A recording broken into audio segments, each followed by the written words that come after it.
आज का हमारा टॉपिक है समास। समास को अगर संधि विच्छेद करते हैं तो सम धन आस होता है। ठीक है, सम धन आस। सम धन आस, सम का मतलब होता है पास और आस का मतलब होता है बैठना। ठीक है, तो आज सबसे पहले समास को पढ़ेंगे, उसकी परिभाषा को देखेंगे तथा उसके प्रकार को समझेंगे और हर एक एक प्रकार को बेहतरीन तरीके से समझते हुए चलेंगे। साथियों, आप सभी को पता है आपके टॉपिक में एक प्रश्न जो है आने की पूरी संभावना है। ठीक है साथियों, पर सबसे पहले परिभाषा को देखते हैं। समास दो शब्दों से मिलकर बना एक अर्थपूर्ण शब्द है। आई रिपीट, समास दो शब्दों से मिलकर बना एक अर्थपूर्ण शब्द है। जैसे फॉर एग्जाम्पल के लिए चंद्रमुखी। चंद्रमुखी दो शब्दों से मिलकर बना है। चंद्रधनमुखी मतलब चंद्रमा के समान मुख वाला चंद्रमुखी होता है। ठीक है, गगन चुंबी मतलब गगन को चूमने वाला गगन चुम्बी। ठीक है, समासिक शब्द या समस्त पद दो शब्दों को एक साथ जोड़कर अर्थपूर्ण शब्द ही समस्त पद होता है। ठीक है, समास विग्रह मतलब समासिक पद को तोड़ना। चंद्रमुखी, चंद्र धनमुखी समास दो पदों को हमने तोड़ दिया, इसे समास विग्रह कहते हैं। जैसे पूर्व पद, समासिक शब्द का पहला पद जो होता है वो पूर्व पद होता है। जैसे चंद्रमा ये पहला पद है, ये चंद्र ये पहला पद है, ये पूर्व पद है। और उत्तर पद मतलब समासिक शब्द के बाद वाला पद जो होता है वो उत्तर पद होता है। जैसे मुख ये उत्तर पद है। ठीक है, बात करेंगे प्रधान। ज़्यादा अर्थ मुख्य अर्थ रखने वाला पद जो होता है वो मुख्य पद होता है, जिसको प्रधान बोलते हैं। और गौड़ पद मतलब कम अर्थ रखने वाला पद, जैसे उसको गौड़ बोलते हैं। ठीक है, अब बात करते हैं समास के प्रकार। प्रधानता के आधार पर समास जो है चार प्रकार के होते हैं। आई रिपीट, अगर आपसे पूछे प्रधानता के आधार पर समास कितने प्रकार के होते हैं तो आप बोलेंगे समास चार प्रकार के होते हैं। कौन कौन से? अभिभाव समास, तत्पुरुष समास, द्रव्य समास और द्वंद्व समास, बहुब्री समास, ये चार प्रकार के समास होते हैं। लेकिन आपसे कोई नॉर्मली पूछे समास कितने प्रकार के होते हैं तो आप बताएंगे समास 6 प्रकार के होते हैं। कौन कौन से? अविभाव समास, तत्पुरुष समास, द्वंद्व समास, बहुब्री समास, क्रमधारय समास और दृगु समास। ठीक है, आइए एक एक करके हर एक समास को समझते हुए आगे बढ़ते हैं। जैसे अविभाव समास। अविभाव समास की पहचान क्या है? उपसर्ग वाले पद होते हैं। ठीक है, प्रथम पद हमेशा प्रधान होता है तथा पूर्व पद छोटा, परंतु पूर्व पद मतलब पहला पद छोटा होता है, उपसर्ग वाला होता है, लेकिन ज़्यादा अर्थ वाला होता है। ठीक है, समान अर्थ वाले दो शब्द एक साथ आ जाते हैं। जैसे फॉर एग्जाम्पल के लिए आप देख लीजिए, प्रतिदिन, आजन्म, आमरण, अनुरूप, प्रतिकूल। साथियों, शब्दों को थोड़ा सा ध्यान से पढ़िएगा, मैं भी जो पढ़ रहा हूँ आप भी अपने आप से रिपीट करिए। ठीक है, रातों रात, ताकि आपके दिमाग में ये जो फॉर्मेट है ना ये सेट हो जाए। हाथों हाथ, दिनों दिन, भर पेट, यथाशक्ति। आप देखिए सब में यथासंभव इत्यादि ऐसे शब्द जाते हैं। देखिए आप सब में उपसर्ग लगा हुआ है। ठीक है, अब बात कर लेते हैं थोड़ा सा और। इसे पुनरावृत्ति वाले शब्द भी अविभाव समास के अंतर्गत आते हैं। जैसे घर घर, पल पल, गांव गांव, हाथों हाथ, रातों रात, दिनों दिन, कानों कान, प्यार प्यार, गली गली। मतलब कभी भी जब पुनरावृत्ति हो शब्दों का वो भी अविभाव समास के अंतर्गत आ जाते हैं। साथियों, मैं थोड़ा सा डीप में भी लेकर चलूँगा ताकि आपके समास से कहीं भी प्रश्न आए तो आप बेहतरीन तरीके से पकड़ सकें और समझा सकें और ऑप्शन को टिक कर सकें। देखो, मेरा मानना है कि आप सबने समास को कई बार पढ़ चुका है, मतलब कई बार आप लोग समास को पढ़ चुके हो। ऐसा नहीं कि पहली बार आप समास जो है पढ़ रहे हो। तो बस मेरा ये रिवीजन कर मैं सिर्फ आपको रिवीजन कर रहा हूँ, ये मान के पढ़ा रहा हूँ ताकि आपने पढ़ रखा है, सिर्फ आपका रिवीजन हो रहा है। तो इसीलिए मैं हर एक पल को, हर एक कोने को कवर करते हुए आगे बढ़ूंगा ताकि आपका बेहतरीन रिवीजन हो, इसके बाद आपको रिवीजन करने की आवश्यकता ना हो। इसीलिए मेरा चैनल का नाम है फिट मैन। फिट मैन विकास, मतलब जो हमारे चैनल से जुड़ेगा उसका वो फिट रहेगा तथा उसका विकास होगा। ठीक है, इसलिए आप चैनल पे पहली बार जुड़े हैं, चैनल को सब्सक्राइब कर दें। मैं हिंदी नाम से प्लेलिस्ट मैंने बना रखा है।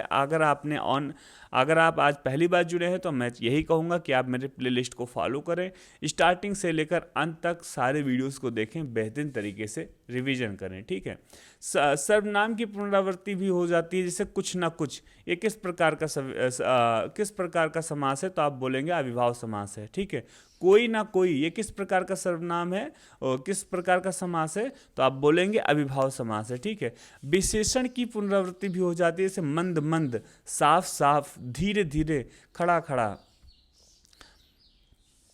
फॉर एग्जाम्पल के लिए सुविचार, सुविचार अविभाव समास है या कर्मधारय समास है, ये आप हमें इसका उत्तर आप हमें कमेंट में देंगे। ठीक है, फिलहाल अभी मैंने कर्मधारय समास नहीं बताया है, लेकिन आप इस शब्द को याद रखना और अंत में पढ़ने के बाद ही आप हमको इस सवाल के जो है जवाब देंगे। ठीक है, थोड़ा सा और आगे बढ़ते हैं, चीज़ों को समझते हुए आगे चलते हैं। जैसे द्विगु समास, द्विगु समास इसका पहचान क्या होता है, उत्तर पद प्रधान होता है। मैंने बताया था इसमें दो पद होता है, एक होता है पूर्व पद तथा दूसरा होता है उत्तर पद। उत्तर पद मतलब होता है आखिरी वाला पद और पूर्व पद होता है पहला वाला पद। अभी हमने क्या पढ़ा, अविभाव समास पढ़ा, इसमें पहला वाला पद जो था वो प्रधान था। अब बात करेंगे द्विगु समास, इसमें जो है आखिरी वाला पद प्रधान होगा। ठीक है, इसमें पूर्व पद संख्यावाची होता है, मतलब इसमें जो पहला पद होगा उसमें संख्या होगी। आइए देख लेते हैं, जैसे तिराहा, तिराहा मतलब तीन राह, नवरात्र मतलब नवरात्रि, दोपहर मतलब दोपहर, त्रिभुज मतलब त्रिभुज, चतुर्भुज चार भुज, दशानंद 10 आनंद, पंचवटी 5 वटी, पंजाब 5 आब वाले क्षेत्र, तथा सप्ताह मतलब 7 दिनों का समूह, शताब्दी 100 वर्ष।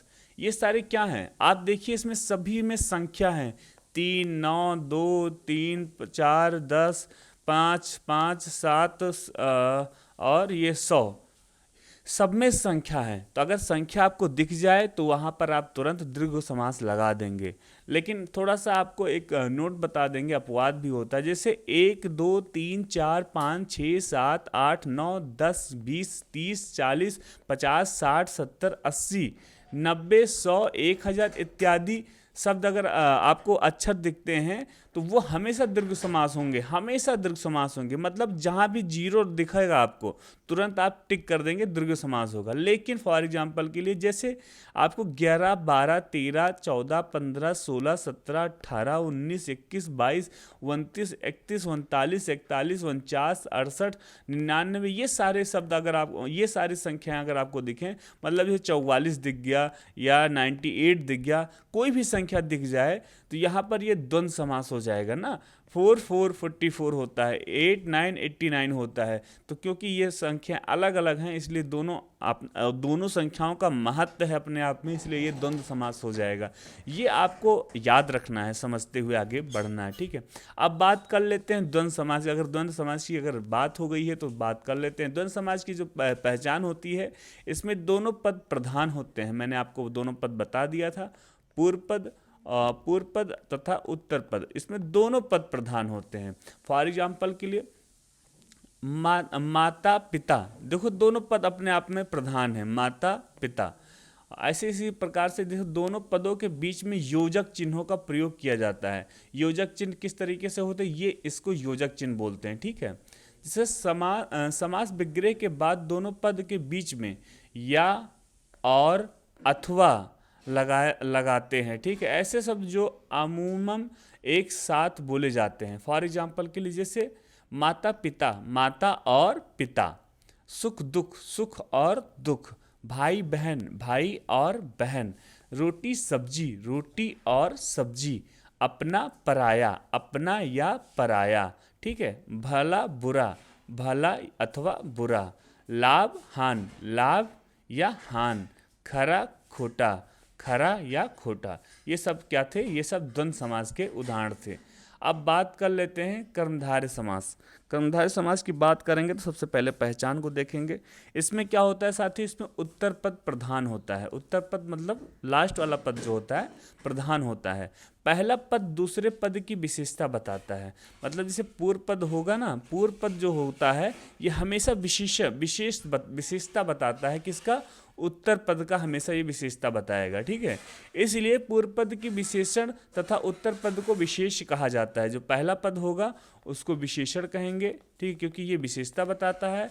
और किसकी विशेषता बताता है? उत्तर पद की विशेषता बताता है, मतलब आखिरी वाले पद की विशेषता बताता है, इसलिए उस पद को विशेष बोलेंगे। और हमने आपको बताया था विशेषण वाले टॉपिक में कि विशेष किसे कहते हैं? विशेष संज्ञा या सर्वनाम को ही विशेष कहते हैं। ठीक है, अगर आपने विशेषण को नहीं पढ़ा है तो मैंने पढ़ा रखा है, आप मेरे प्लेलिस्ट में जाएं और अच्छे तरीके से पढ़ लें। ठीक है, नील कमल। नील कमल, नीला कमल मतलब नीला है जो कमल, नील कमल। ठीक है, अब यहाँ पर आप देखिए नीला क्या है? नीला एक प्रकार से विशेषण है भाई। क्या है? विशेषण है, क्योंकि नीला जो है कमल है और कमल की ये कलर बता रहा है नीला, ये इसकी विशेषता बता रहा है। और विशेष क्या हुआ? कमल, क्योंकि कमल के बारे में बात हो रही है ना, तो कमल एक प्रकार के विशेष हो गया और नीला जो हो गया विशेषण हो गया। अब बात करते हैं नीलकंठ, मतलब नीले कंठ वाला। यहाँ पर ये विशेष हो गया, यहाँ पर नीला जो हो गया विशेषण हो गया। नवयुवक, नया युवक। महाबली, महान वीर। महावीर मतलब महान वीर। ठीक है, कमल नयन मतलब कमल के समान नयन। ठीक है, मृग नयनी मतलब मृग के समान नयनों वाली। और कनकलता मतलब कनक के समान लता। कनकलता मतलब कनक के समान लता। ठीक है, परमानंद मतलब होता है परम आनंद। पीताम्बर मतलब होता है पीला है जो अंबर। और प्राण प्रिय मतलब होता है प्राण प्रिय। ठीक है, ये था कर्मधारय समास। अब हम बहुत बेहतरीन तरीके से बहुब्रीहि समास को देखते हुए आगे बढ़ेंगे। पहचान, सबसे पहले पहचान जरूरी होता है। इसमें दोनों पद अप्रधान होते हैं, मतलब ना इसमें पूर्व पद प्रधान होता है, ना इसमें उत्तर पद जो होता है प्रधान होता है। इसमें किसी तीसरे की बात होती है, मतलब इसमें अन्य पद जो होता वो प्रधान होता है। जैसे दो पद मिलकर किसी तीसरे अन्य की ओर इशारा करते हैं, उन्हें क्या कहते हैं? उन्हें बहुब्रीहि समास कहते हैं। ठीक है, जहाँ पर दीर्घ, कर्मधारय, बहुब्रीहि समास एक साथ हो तो वहाँ पर हमेशा आप बहुब्रीहि समास को लगाएंगे। ठीक है, क्योंकि वो बहुत बाहुबली है। बाहुबली मतलब बहुत बाहुबली है, तो इसीलिए किसी जब वहाँ जहाँ पर बाहुबली होगा वहाँ पर किसी और की सुनी नहीं जाएगी, इसलिए बाहुबली पर ही टिक किया जाएगा। ठीक है, जैसे यहाँ पर थोड़ा सा हम समासिक पद रखे हैं तथा समास विग्रह किया है और यहाँ पर तीसरा पद है। फॉर एग्जाम्पल के लिए चंद्रशेखर, मतलब चंद्र हैं शिखर पर जिसके, अर्थात चंद्र शिव जी है ना। गजानंद, हाथी के समान मुख वाला, मतलब गणेश जी है ना। अब बात करते हैं मुरलीधर, मुरली को धारण करने वाला, अर्थात कृष्ण जी। चतुर्भुज, चार भुजा है जिसकी, मतलब विष्णु जी। दशानंद, 10 मुख हैं जिसके, अर्थात रावण। नीलकंठ, नीला है कंठ जिसका, अर्थात शिव जी। त्रिलोचन, 3 नयन वाले, अर्थात शिव जी। ये सब किसके उदाहरण थे? ये सब जो है बहुब्रीहि के उदाहरण हैं, क्योंकि ये हमेशा अन्य पद की विशेषता बता रहे हैं। ठीक है, अब मैंने आपको बता ही दिया है कि समास वैसे अगर कोई आपसे नॉर्मली पूछ ले समास कितने प्रकार के होते हैं, तो आप बोलेंगे समास 6 प्रकार के होते हैं। कौन कौन से? कर्मधारय समास, तत्पुरुष समास, द्वंद्व समास, बहुब्रीहि समास और कर्मधारय समास और दीर्घ समास। ठीक है, अविभाव समास, तत्पुरुष समास, द्वंद्व समास, बहुब्रीहि समास, कर्मधारय समास और दीर्घ समास। और अब हम पढ़ेंगे तत्पुरुष समास, क्योंकि और हमने सारे समास को पढ़ लिया है। छठा समास तत्पुरुष समास हम पढ़ेंगे और ये बहुत इंपॉर्टेंट है, इसलिए थोड़ा सा इसको लास्ट में पढ़ रहे हैं। इसके बाद में कुछ और आपको विशिष्ट ज्ञान देंगे, उसके बाद में हम टाटा बाय बाय कर लेंगे। ठीक है, पहचान इसकी क्या है? इसमें भी दूसरा पद जो है प्रधान होता है। मैंने आप सभी को बताया था समास में 2 पद होते हैं। ठीक है, पहला पद और दूसरा पद। दूसरे पद को हमेशा उत्तर पद बोलते हैं। विग्रह करने पर कारक विभक्ति का चिन्ह का प्रयोग किया जाता है, मतलब कारक चिन्हों का यहाँ पर प्रयोग होता है। कितने कारक चिन्हों के प्रयोग होते हैं, तो आप बोलेंगे 6 कारक चिन्हों के प्रयोग होते हैं। ठीक है, अगर आपसे कोई पूछे समास में कितने कारकों का, तत्पुरुष समास में कितने कारक का प्रयोग होता है, तो आप कहेंगे कि 6 कारक का प्रयोग होता है। विभक्ति के आधार पर तत्पुरुष समास के भेद का पता चलता है। जैसे गगनचुम्बी, गगनचुम्बी मतलब होता है गगन को चूमने वाला। फॉर एग्जाम्पल के लिए अब कारक 6 कारक कौन कौन से हैं इसको भी देख लेते हैं। जैसे फॉर एग्जाम्पल कर्म को कर्ण से, संप्रदान के लिए अपदान से अलगाव का, और संबंध का की के और अधिकरण में पर। ठीक है, यहाँ पर कर्ता का प्रयोग नहीं किया जाता है और संबोधन का प्रयोग नहीं किया जाता है, बाकी ये छहों का प्रयोग किया जाता है। आप सभी को पता है कारक 8 प्रकार के होते हैं, मैंने कारक में पढ़ा रखा है। अगर आपने वीडियो नहीं देखा है तो मेरे हिंदी प्लेलिस्ट में जाइए और कारक को बहुत बेहतरीन तरीके से पढ़ लीजिए। अब बात करेंगे गगन चुंबी, मतलब गगन को चूमने वाला। ये कैसा है, ये कर्म कारक का यहाँ पर प्रयोग किया गया है। ठीक है, और जैसे मन चाहा, मन से चाहने वाला, यहाँ पर भी कर्ण कारक का प्रयोग किया गया है। जैसे बैलगाड़ी, बैल के लिए गाड़ी, यहाँ पर क्या है, यहाँ पर संप्रदान कारक का प्रयोग किया गया है। रोग मुक्त, रोग से मुक्त, मतलब यहाँ पर मुक्ति मिल गई, किससे, रोग से मिल गई, यहाँ अपदान कारक का प्रयोग किया गया है। राजपुत्र मतलब राजा का पुत्र, यहाँ संप्रदान कारक संबंध कारक का प्रयोग किया गया है। ठीक है, शोक मग्न मतलब शोक में मग्न, यहाँ पर अधिकरण कारक का प्रयोग किया गया है। अब थोड़ा सा और आगे बढ़ते हैं, जैसे निम्न समास, निम्न समास क्या होता है ये भी देख लेते हैं। ये मतलब ये थोड़ा सा हाई लेवल में चला जाता है ना, लेकिन थोड़ा सा आता है, थोड़ा सा एक बार नज़र डाल लेंगे तो सही होगा।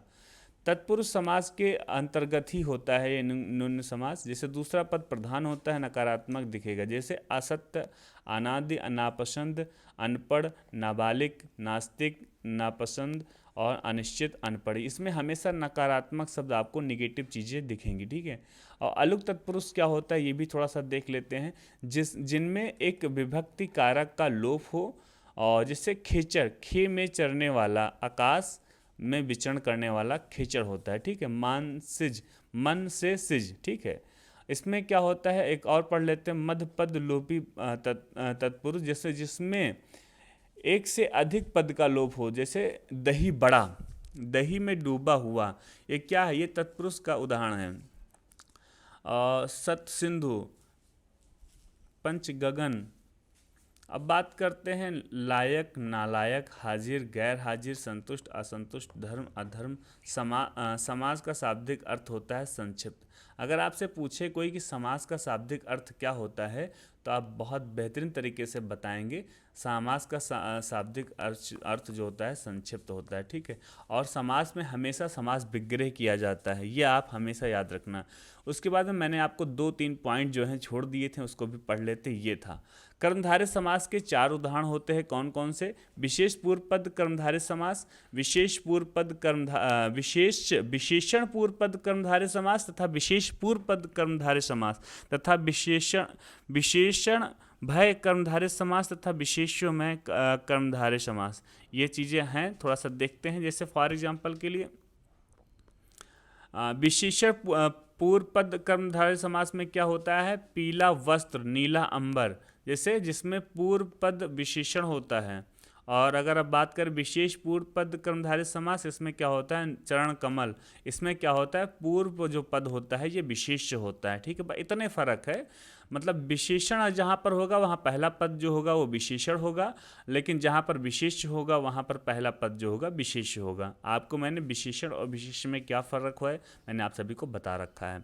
अब बात करेंगे विशेषणमय। विशेषणमय की अगर बात करते हैं तो कृताकृत दोनों पद विशेषण होते हैं। ठीक है, और अगर बात करें विशेष्यों में मतलब क्या होता है, आम्र वृक्ष, मतलब दोनों पद जो होते हैं ये विशेष्य होते हैं। ये चारों प्रकार आई होप चीज़ों को समझ गए होंगे। ये वैसे पेपर में नहीं आता है, ना के बराबर आता है, लेकिन कभी कदार आ भी जाता है जहाँ पर पेपर को उनको हाई लेवल बनाना होता है, इसलिए थोड़ा सा नज़र में रखना जरूरी था। ठीक है, तेज गति में कर्मधारय समास का कौन सा भेद है? तो यहाँ पर तेज क्या है, ये विशेषण है, गति क्या है, विशेष्य है, इसीलिए ये विशेषण पूर्व पद कर्मधारय समास हो जाएगा। अब बात कर लेते हैं द्वंद्व। जिस प्रकार से कर्मधारय समास हमारे 4 प्रकार के होते हैं, इसी प्रकार से द्वंद्व समास भी हमारे 3 प्रकार के होते हैं। तो कौन कौन से? पहला हो जाएगा वैकल्पिक द्वंद्व समास, तथा दूसरा हो जाएगा समाक्षर द्वंद्व समास, और तीसरा हो जाएगा इतरेंद्र द्वंद्व समास। ठीक है, वैकल्पिक द्वंद्व समास क्या होता है?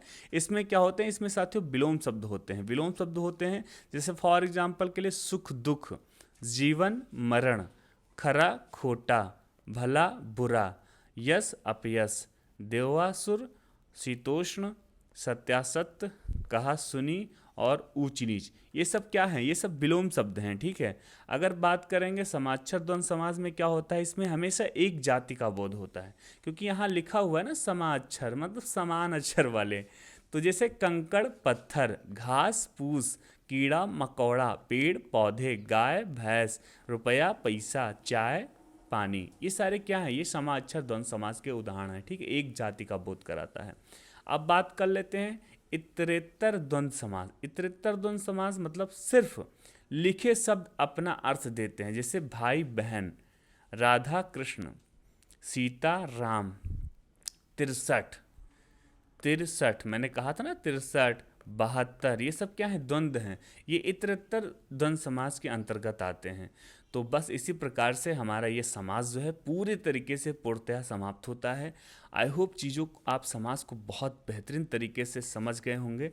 अब मुझे नहीं लगता कि अब आपको दोबारा रिवीजन करने की आवश्यकता होगा। वीडियो अच्छा लगा हो साथियों तो लाइक कर देना। आप मुझे कमेंट में बताइए कि अब दोबारा आप कौन से टॉपिक आप पढ़ना चाहते हैं। कमेंट्स में ज़रूर मुझे बताना कौन सा टॉपिक पढ़ना चाहते हैं, मैं वही टॉपिक आपको पढ़ाऊंगा। तथा आप हमारे चैनल पर पहली बार जुड़े हैं तो चैनल को सब्सक्राइब करिएगा।